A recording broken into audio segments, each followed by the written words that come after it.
Hello বন্ধুরা, এতে দেখতে পাচ্ছেন আমি কোথায় আছি। এখানে একটু রোদ নাই, আমি আছি এখন ফ্ল্যাটের ভিতরে। এখানে কিন্তু এসি চলতেছে, আপনারা হয়তো দেখতে পারতেছেন না। এসিটা একটু উপরে আর কি, যা দেখা যায় না। এটার মধ্যে কোনো ইয়ে নাই, গরমের তাপ কি নাইও, তাপ নাই। ও তাপমাত্রা কম এখানে অনেক। আসেন আর মালয়েশিয়া আসেন। এটাও অনেক ঠান্ডা, পাইপটা দেখান, এটা অনেক ঠান্ডা ধরা যায় আর কি। মালয়েশিয়া আসেন। মালয়েশিয়া আসলে খাবার পাইবেন ভালো ভালো,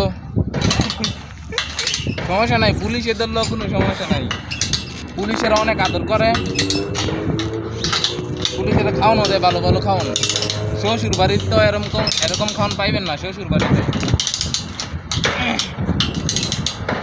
দেখেন এসি চলতেছে সব দিক দিয়া, উপরে এসিটা দেখান, এটা হলো এসি, এটা সব জায়গায় পাইবেন না।